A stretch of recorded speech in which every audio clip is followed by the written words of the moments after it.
Hello guys, and welcome to the tutorial for the SquidMother. So the farm I showcase together with my buddy Doc. And yeah, so we just started a fresh world to show you how to do it. And first of all, you gotta find a spot where there is just the opposite of this. That is no water in an area of 128 meters, at least no ocean, and as few lakes as possible. So we'll do that and then we'll be right back. Yoo-hoo. We chose a mesa biome here, and as you can see, there are tons of water lakes around, and these don't actually matter at all because, and that's the next important thing to keep in mind when you're building this farm, squids only spawn from level 46 to 62.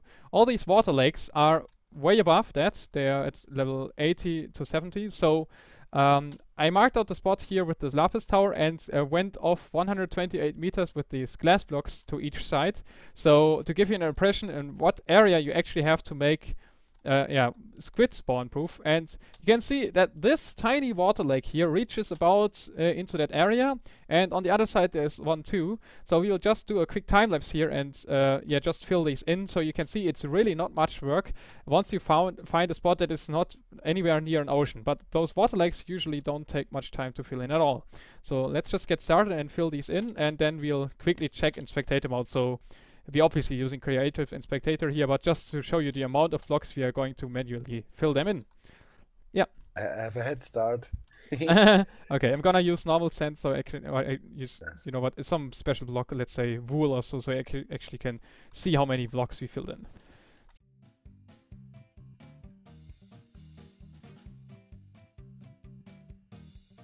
Check in spectator mode blocks we are going to use normal sand,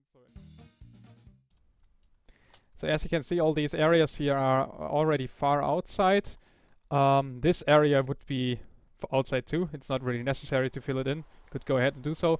I'm using spectator mode now to fly inside and check if there are any water lakes, but usually there are only quite a few on the height level where we have to take a concern. As you can see, this water lake here spawns squids, and we already saw like 10 squids spawning in that tiny area when Doc was near it. So we have to fill this one in, but we can already see from the amounts of squids that were just in this small lake here that this is probably everything, and then we are already good.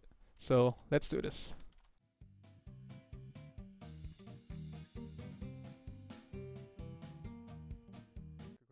As we can in that tiny area, we can already see from the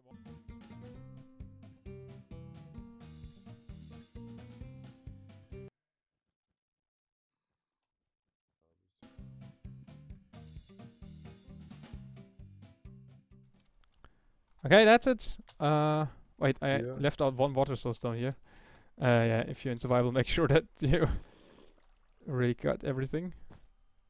But no, that's it. And there seems to be no other water lake in this area that is at our height of concern. This one is way above.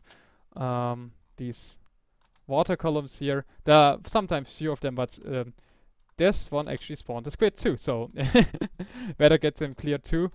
But this happens very rarely, so even if you miss them, it shouldn't affect your spawn rates too drastically, because there are like 2 or 3 water columns usually on those heights in an area like this. Okay. Yeah, desert is also very suitable, of course, but yeah, we intentionally chose mesa because it seems to be more tricky, but it's not really more watery than desert. Yeah. And there are still, so that's a preparation we needed for this. Now we're gonna start, preparing a hole we need to dig before we can actually build our squid farm inside. So we prepared our area for the farm, and yeah, as we are in a mesa biome with a lot of hills and stuff, it's underground, and yeah, we dug out the area here, and JL's gonna tell you the exact measurements. By the way, the height. Yeah, height is really important. So the room here is 13 by 13 blocks in horizontal size, and as you can see, if I look at the bottom, it tells me looking at 30, so the height of the bottom is 30, and if I look at the ceiling, it tells me with the F3 skin looking at 63. So that's the height you should be aiming for. The columns don't reach to the bottom, but obviously we need additional space for the squids to drop to their death, and then another space for the rails, so that's why you have to go down to level 30. But this should be the good enough size for the farm to be built, and so we will get started in a second with the water columns. Well, first of all, you poke holes into the ceiling. In our case, we have a 6x6 hole pattern here. Leave 1 block space, and yeah, that's about it. And yeah, then down here. Yeah, you start building a temporal scaffolding in order to keep the water in place before the ice is melted. And yeah, you do this at the height 47. So you see, if I look at these glass blocks, it tells me 47, and the ice blocks themselves are 1 block below. So we pretty much mirror design on the design on the top. We're just gonna make a hole every second block and then ice blocks below. So you might want to build an additional scaffolding if you do this in survival to place the blocks below, but since we're in creative and can fly, we can just demonstrate this to you a bit quicker by just flying around and filling in the blocks. So let's go ahead and do it. In order to do this, at tells me 47. We're just gonna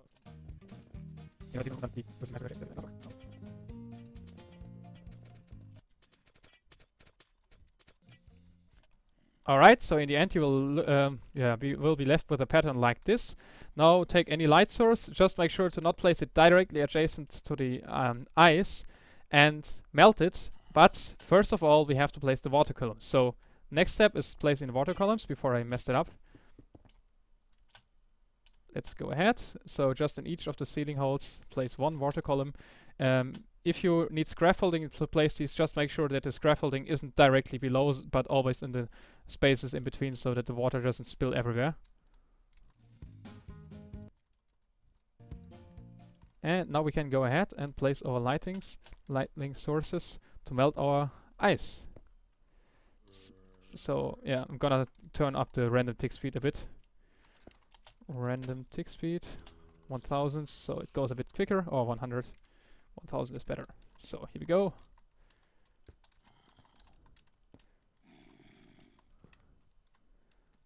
Yay, that's it. Let's punch these glowstones out.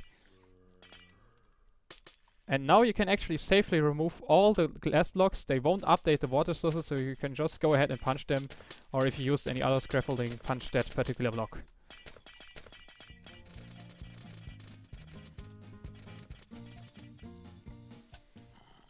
Alright, we're almost done with our farm. Next step is just to place the minecarts railing below and a little bit of... Oh! Oh my god! Yeah! So you can pretty much stop here and just start collecting these insects manually if you don't want to have an AFK farm, but yep, it's working. Although we're actually so close that the squids can only spawn at the very top, but you can see the efficiency is already pretty amazing. Wow. Oh yeah. It's surprising that it really kicks in like that, like now, right now. Cool. Well, okay, yeah. On to the collection system.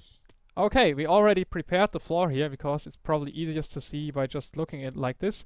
So you just go in a zigzag line. 2 important things to keep in mind. We have 1 corner where the drop-off station is. That can be any corner you want, and it's a 2x1 area here. So on the opposite side of that station, you have to extend the room by 1 block to have the return line going. Otherwise, it just doesn't match up because you need an odd number of rails, an even number of rails, although the room is odd. And yeah, that works out like a charm. You can also use pumpkins instead of the redstone lamps in case you're cheap on redstone. And obviously, you can also reduce the amount of booster rates for a bit.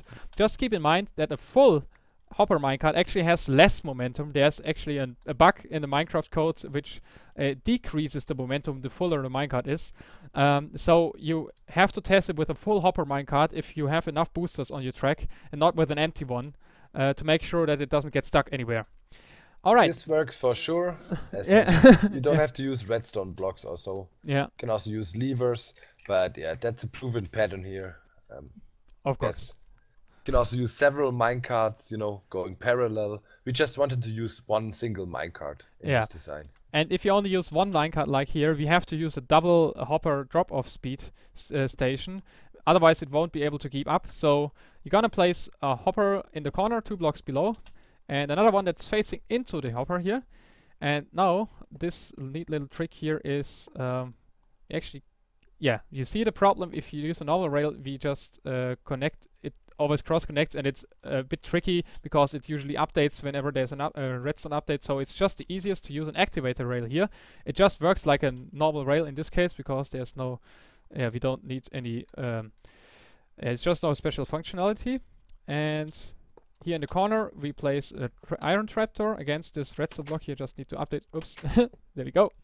And now if we have some minecart incoming, it will perfectly align against the trapdoor because it will always go down slope, and now be standing on both hoppers and therefore be unloaded twice as quick. Once you power this golden rail which the minecart sits on, it will launch off, as you can see here, and then continue to travel along the track. So now we just need to detect when the minecart is here and unpower the rail. So for that you just simply take a signal out of this second hopper here, which is facing into the other one, with a comparator here and a block in between. And then we just need a torch and 2 redstone dots. So one over here, another one like this, block like this, and this is the quickest setup to go here. Doc was just standing in the way, so it couldn't launch. And then we can fill in the rest. Obviously, it's up to you now to build a chest array here downstairs for all your precious loot of ink sacks. So Which just are actually really useful. I'm just saying, dark prismarine blocks, book and quills, and so on. Black wool. Yeah, there's tons of possibilities. So here you can see, I'm just gonna make a demo setup here. So you could extend this both downwards and further on. Just make the room as you want to. Just an array of hoppers on the back of this chest array here that faces into the chest, and a top hover chain that goes perpendicular to the bottom one and fills in one row after the other. Yeah, let's block this all off and make a glass ceiling on top of the rails so the squids won't stop the minecart. And then we can turn on the mob spawning again and test it. So Well, in the showcase I showed on my channel, we used carpets. In that case, you would have to use a string right here.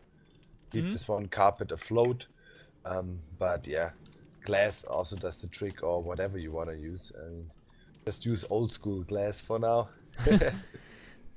Okay, let it rain, I'd say. Okay.